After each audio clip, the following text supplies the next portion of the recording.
Hey y'all, it's Renal Janice. Welcome back to my channel. So divine. She bought designer frame. She in college getting A's. Number one fan, independent. Keep that smile, girl, cause you winning. Yeah. Today I'm going to be talking about how I became a CNA at 17 years old in my senior year of high school. So I'll be telling you guys my story, and I'm going to be answering some of you guys' questions that I've been asked for the past 2 years. So I'll be answering those questions for you guys today. So let's get into the video. But before, don't forget to like, comment, and subscribe. All right, thank y'all. Hey Google, turn down 2. All right, I had to turn my Google down, y'all. So during my junior summer break, summer of 2022, I applied for a CNA class in my high school that they were having. It is considered like an elective class and like a cosmetology class. Either you pick cosmetology or certified nurse's assistant. That's what a CNA is, to start you guys off, if you guys didn't know that. I applied to that class. I had to sign up early. It was before, you had to actually apply for that class. You didn't have to do nothing. You just had to sign up. This program happened to be through the college I go through now. I go to a community college. So that whole class, it was run by professors who worked at Germanna. And so after I got into the class was the whole senior year, and it was I want to say it was a 2-period long class. It was so long. I'm just thinking about those days where I was just oh my God. They gave us white scrubs that we had to wear every day. The class was every day, every single day. And as a senior, I didn't have many classes. Literally, I had that CNA class, which is 2 periods for one day, and then I had 2 other classes. It was a 2-hour long class, so you can get all the information and knowledge you need to be a CNA. Cool. So throughout a few months, you are being taught how to give medications. You're being taught all the skills of a CNA, how to have proper etiquette and good hygiene, and we learned dental care. We washed each other's feet. Y'all, it was just a lot going on, and you had to get real close with the people in your school. I'm glad it was just 12 of us, because we all got along pretty well. But I don't know if I could do 45 people in that class, and I'm not gonna be washing everybody's feet. Halfway through my senior year, we ended up taking skills, and I actually failed my skills test the first time, and I was really sad. I was really beat up. I cried about it. I was devastated. I wanted to quit. I was I'm not smart. I was just I was so beat up. I was so torn. I ended up retaking it, and I passed it. Period. In the cut. After I passed my test, I do have a picture of me passing. I think if I can find it, I'll put it here. But I was actually very excited to pass, because y'all, right after that, I became real bougie. I was I'm a nurse. I really took that CNA title to my head. To my head. I was I'm a nurse. Y'all see these scrubs? Y'all, I have my white scrubs on every day. And y'all, I took a picture every day I was actually going to work a 12-hour shift. Because when we did clinicals at the nursing homes, we did 9 hours. And y'all, those were for free. You don't get paid. During high school, absolutely not. So I was wiping some butt for free. And yes, you will have to as well. But y'all, it's okay. I'll just put on just double mask, y'all. You won't double mask and think about something else and just sweep. So after I passed, basically the class was pretty much over. We got pinned. We had our pinning ceremony. I got my certified nurse's assistant pin, and I also got my CMA pinning. I don't know if y'all can see that. Oh yeah, there we go. Which is certified medical assistant, because we also did get medicine. So I got a certificate for passing that. So after graduation was over, the next day I went to work, applied to one of the places I did clinicals at, which was a dementia care facility. So I applied to work there, and I got the job. I went to work literally the next day at 6 o'clock in the morning after graduation. I was there. Y'all, your girl was about her money. You heard me. And y'all, when I first checked it, anyway, but I didn't stay there. I only stayed there for 6 months, because y'all, People with dementia, you have to be very, very careful because they are very combative, and I had gotten hit a few times and I don't get hit. I quit that job and I went to where I work at now, which is the emergency room. I'm a CNA. I'm actually their first CNA they've ever had, so they really appreciate my work there. I've had a lot of questions about how I got that job. I really just went on Google. I wasn't even searching for a job at the hospital. I was just searching for another job.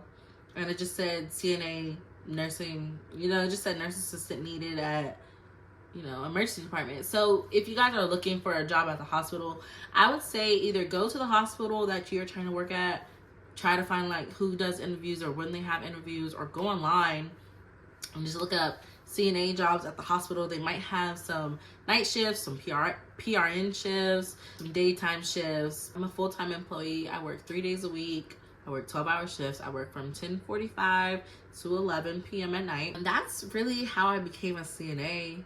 I really just went through the certification through my school. I signed up for a program, got my certificate. I failed my test, then I retook it. I passed my test, then I graduated, got my first job, got my second job, and now I'm here. And y'all, I just love my job. My job that I do now, because I know that's a question everybody asks me, but I have a TikTok video about like me being a CNA and me graduating. Definitely you guys tune in to my TikTok because I am starting to post on there a little more. So definitely go tune in. I haven't been on YouTube in a long time, so I'm sorry about that. The biggest question y'all had is, what do I do at my job? So literally, I'm gonna give it to y'all raw, like what I do. Like literally from start to finish. I clock in at 10:45. Then I walk in the doors, I grab a walkie-talkie, I say hello to everybody in the department, and I go straight to the front where the emergency department is at. Like where people walk into the emergency room. And my desk is sitting right next to the people who are checking you in, which they're called patient access. So I sit there, I sign into my computer, and then 9 times out of 10, there is people who need to be seen already, who need to be like triaged. Triage just means asking, what are you here for? And what do you need us to do for you? So I go back, which is like a tiny little room where the nurse is at, and I am taking vitals. I'm taking your blood pressure, your temperature, your height, your weight. Sometimes I may do an EKG if people complain of chest pain. And an EKG is me putting stickers on your body. It takes a picture of your heart. And sometimes I take people back to the room that I'm supposed to. Sometimes I send them back to the waiting room. And y'all, it literally is a cycle. That's literally what I do all day. Take vitals, take people back to their room, take people to other part of the hospitals if they need it. I stock up supplies we need. I stock wheelchairs. I bring the wheelchairs around. I bring people to L&D. I get people out the car. I help you with the bathroom. So that's really pretty much it. I'm really just, I don't know how to explain it, but I don't know, my job, I love my job. I think it's fairly easy, but jobs do have their hard times. People are very rude. People you work with may be rude. Patients may be rude. How to deal with that is really just know why you're here. You know why you chose to work in the medical field. I know why I chose to work there. I chose to work because I had my son. I want to be an L&D nurse or an ultrasound tech. I know I love to help people, and I know I'm able to help people, so that's why I'm here. So when people come at me at my job, because people, they get real feisty. People do not like to wait. They ask you a million times, what's the wait? And I'm just like, I can't tell you, because that's such a violation of HIPAA. And y'all, I do have to, follow HIPAA, so I can't tell you everything I do or be specific about everything I do. But basically what I said is what I do. It's just, HIPAA is a really big thing you have to follow. You have to be very careful because you have to remember people, because you have to remember if they're listed as private, they came from like the jail. Like you have to be very confidential with a lot of stuff. And so you cannot mess that up because it's HIPAA and you will go to jail or get fired. Probably both. I wanted to get into these questions y'all had for me because I've been asked a whole bunch of questions and I've never really sat down and talked about it, so I'm sorry about that. First question, how did you get into doing CNA? I kind of explained that in this video. So, yeah, just, play back. But the short answer, through my high school. and signing up for a program through my high school, taking it through my senior year. What is a con from your job? A con will probably always be the hours. 12 hours is a very long time. It's half of your day. So it's just, you know, getting used to working 12 hours. And another con is rude people. I absolutely hate rude people. So me trying to keep a smile on my face, I have to be very professional all day because I'm always in the front. People always see me. And so I have to look professional and be professional all day. And that's very hard when people are targeting you and they know that they are completely like irritating you on purpose. Because people do know when they're being irritated, especially these grown adults. So you have to just keep your cool. Know why you're here. Know that you are making a difference in somebody's life. May not be theirs, but somebody's life. And then always remember, they chose to be there. You chose to work there. Remember that. What is the best part of your job? The best part of my job would have to be my coworkers. My coworkers make my job so much fun. Like, most of them are in a range of like 23 all the way up to like 65. And like, my coworkers are literally amazing. Like, they're all very funny. They all have their very own different ways. And they all just experience, like, they have so much experience, so they tell me a lot of the stories. So I would just say the best part of my job is my coworkers. How much do you make hourly? So I'm not gonna say how much I make currently, but when I worked at the dementia care facility, I was making $15.95, and so just know I'm making more than that now.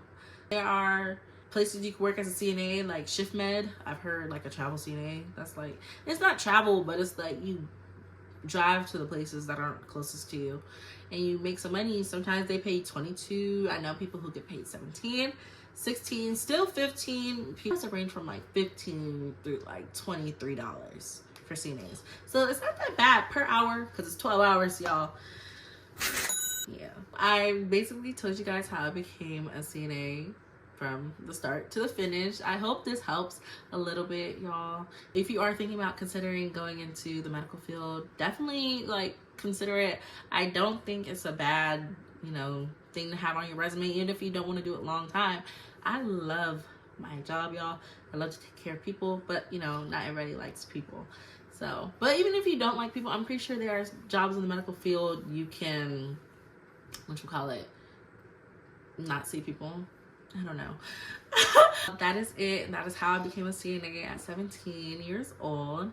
So I hope you guys enjoyed this video, and don't forget to like, comment, and subscribe. Bye.